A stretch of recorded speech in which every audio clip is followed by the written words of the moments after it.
जुल्फिकार अली भुट्टो को मसलूब हुए 4 दहाइयों से ज्यादा का अरसा गुजर गया, लेकिन नवाज शरीफ और पैनामा की दास्तान वारदाते जारिया की तरह अभी तक चल रही है। गवाहियां हैं कि थमने में नहीं आ रही। पैनामा का फैसला फर्द जुर्म की शक्ल इख्तियार कर चुका है और इसे तहरीर करने वाला ग्रोह मुनसिफान कटहरे में खड़ा है, जिसके सरखेल जस्टिस रिटायर्ड आसिफ सईद खोसा थे।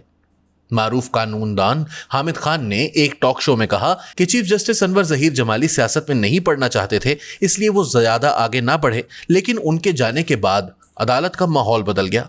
नवाज शरीफ के खिलाफ पैनामा का फैसला अदालती फैसले से बहुत पहले हो चुका था। इस इंकशाफ की फजीलत सिर्फ इस कदर है कि जुबान गैर के जरिए सामने आया। अलबत्ता बिरादर अजीज सुहेल वड़ाइच ने पीटीआई के किसी आला ओहदेदार के हवाले से वाकई एक बड़ा इंकशाफ किया है। इस ओहदेदार ने बताया कि हमारे पास तो इल्जामात और अखबारी पलंदों के सिवा कुछ था ही नहीं, हमें तो पूरा केस खुद जस्टिस आसिफ सईद खोसा ने तैयार करके दिया। 7 बरस कबल अरशद शरीफ मरहूम को इंटरव्यू देते हुए इमरान खान ने यह इंकशाफ किया था कि वो तो मायूस हो चुके थे, लेकिन जस्टिस आसिफ सईद खोसा ने कहा, सड़कों पे क्या कर रहे हो, हमारे पास आओ। इसकी तस्दीक मजीद पीटीआई के रहनुमा असद उमर ने भी की। अगस्त 2016 में जमाते इस्लामी ने नवाज शरीफ के खिलाफ कार्रवाई के लिए पहली पिटीशन दायर की। तब justice Anwar Zaheer Jamali chief justice थे।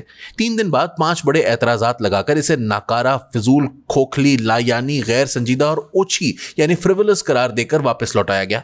कुछ दिनों बाद तहरीक इंसाफ के पिटीशन का भी यही हशर हुआ।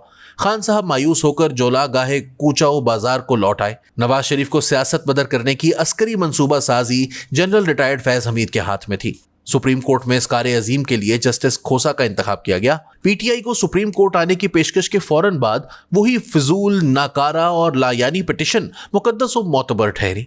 नापाक ठहराई जाने वाली पिटीशन को गुस्ल तहारत देने वालों में जस्टिस खोसा पेश थे। अनवर जहीर जमाली इस लायानी पिटीशन को कड़ी हुदूद के अंदर रखना चाहते थे, लेकिन वो दिसंबर में रिटायर हो गए। साकिब निसार ने जस्टिस सईद खोसा की सरबराही में नया बेंच तश्कील दे दिया। उधर राहील शरीफ रिटायर हो गए और नवंबर के अवाखिर में फौज की कमान जनरल कमर जावेद बाजवा ने संभाल ली। एक तरफ बाजवा और फैज हमीद इदारा जाती फैसले को आगे बढ़ा रहे थे, दूसरी तरफ साकिब निसार और आसिफ सईद खोसा इसके पासबान बन गए। जिस तरह जनरल बाजवा ने नवाज शरीफ से निजात कमीशन जनरल फैज हमीद को सौंप दिया, इसी तरह साकिब निसार ने पैनामा के हवाले से सारे इख्तियारात आसिफ सईद खोसा के हवाले कर दिए। खोसा की सरबराही में बेंच बनते ही एक दिन चीफ जस्टिस साकिब निसार ने रजिस्ट्रार अरबाब मोहम्मद आरिफ को अपने चैम्बर में तलब किया। रजिस्ट्रार पहुंचे तो देखा कि जस्टिस खोसा भी तशरीफ फरमा थे। साकिब निसार ने तलकीन के लहजे में हुक्म जारी किया, आज के बाद पैनामा केस के तमाम मामलात जस्टिस खोसा देखेंगे, चाहे वो उमूमी इंतजामी नौयत के हों। अपने अपने मुख्तार कुल से मुख्तार नामे लेने के बाद फैज हमीद और आसिफ सईद खोसा बेमहार हो गए।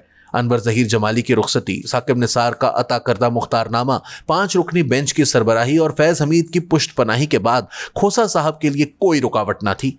कानून और इंसाफ पे यकीन रखने वाले जज के सामने सबसे बड़ी रुकावट अपना आईनी हल्फ होता है, जो लाजिम करार देता है कि फैसले बिला रुग़बत व अनाद करो।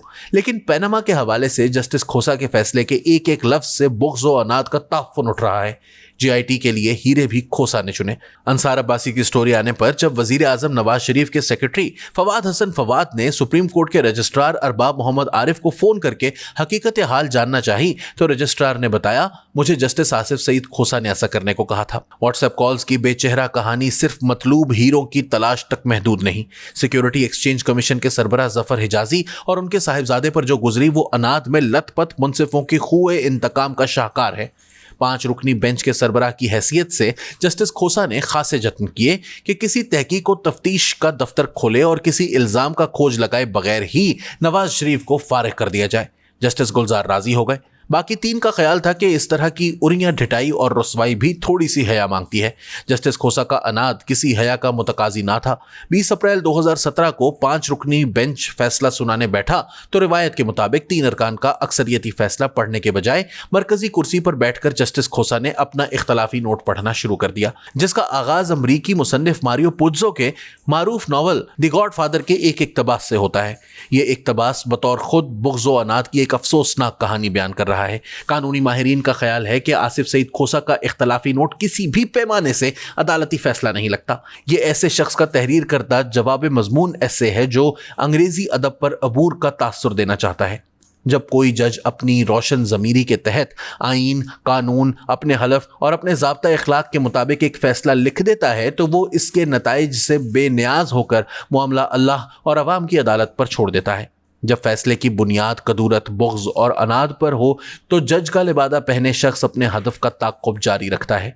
2019 में इस्लामाबाद हाई कोर्ट ने नवाज शरीफ की ज़मानत मंजूर करते हुए एक तारीखी फैसला दिया तो आसिफ सईद खोसा अंगारों पर लौटने लगे।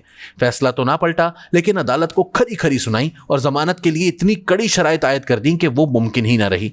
इसी तरह जब एहतसाब अदालत के जज अरशद की वीडियो ऑडियो कैसेट सामने आई तो इन्हें बतौर शहादत कबूल करने के इम्कानात ही मादूम कर दिए। पैनामा फैसले जैसी दस्तावेज़ मलामत को अदालती फैसलों की किताब का हिस्सा बनाने वाले मुंसिफों के हर तारे अबा और बंदे कुबा से इंसाफ कुशी की अफूनत उठ रही है।